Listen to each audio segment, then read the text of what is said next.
The 65th anniversary of a key period of Jacksonville civil rights protest is commemorated in an immersive theatrical experience. Here to tell us about it is Daryl Rubin Hall. He's the executive director of Stage Aurora Theatrical Company. Welcome back, Daryl. Thank you, and glad to be here. Glad to have you here. So this is called the Sit-In Experience, Axe Yes. Handle Saturday, and it Yes. really is a different kind of experience in the theater. Tell us a little bit about how it's designed, what role the audience plays, and why you wanted it to be designed that way. I love immersive theater. I think this might be the first project I ever held in Jacksonville on these terms as immersive theater. But it's sort of like that Van Gogh art exhibit that's been touring. Mm-hmm. But the whole outline of the evening of the performance is the audience. As you said, what role do they play? They are the viewing audience, but they are also the participants in the Woolworth. The idea is to have the general audience to walk into WJCT studios. It will be decorated as the interior of a 1960s eating establishment with a lunch counter, with food, some of it free, some of it may not be free, but come out and eat, especially popcorn, all of that, those types of foods that would have been found at the lunch counter.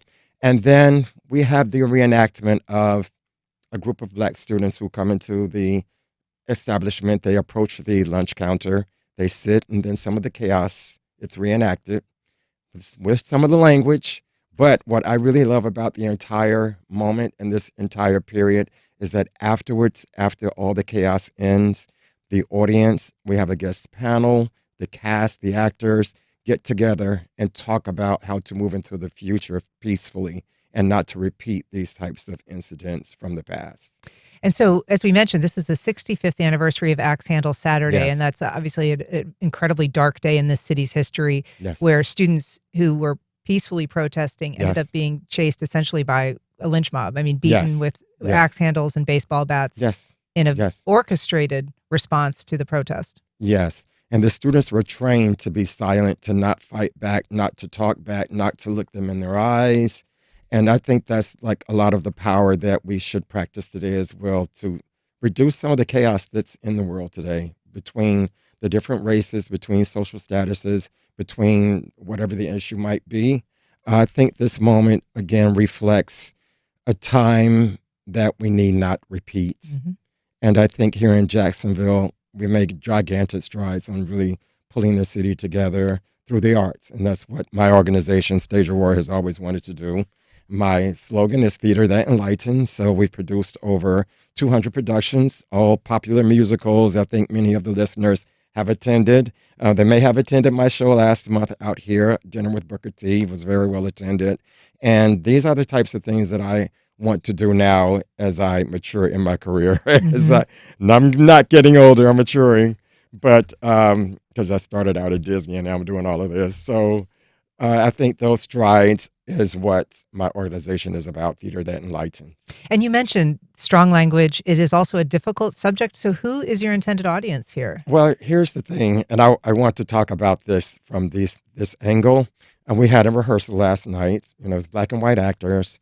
And I did a lot of immersive exercises with them, a lot of acting exercises with them, because I wanted them to feel safe in this environment with the language that was being said. And one of the actors, I just don't want the other people to think if they see me on the street that this is how I am.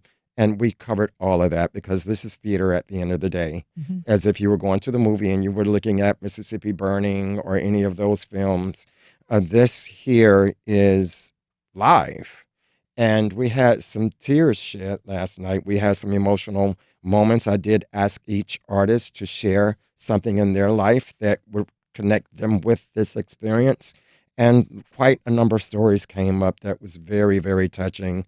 And I told them, I said, this is what emotion we want to bring out for the audience to be impacted, so that when they leave this experience, they can go out and share, hey, I shouldn't do this. And one person said, he finally started understanding how certain people are mistreated. Mm-hmm. And that changed his whole mindset on, to change his mind.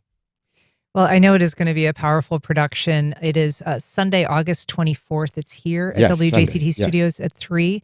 And so it's free, but there is a suggested donation. Yes, if they would like to, donate $1,000. We are more than welcome to accept it. And I do want to highlight that the Rich Voices will be here as well, the performing vocal music, Mm, 3 different numbers. So it's a lot of different activities going on because it's an experience. right. Well, there Yes. is a link on our site if you would like Yes. to get a reservation. Daryl Rubin Hall, thank you so much for Thank being you. here. And yes.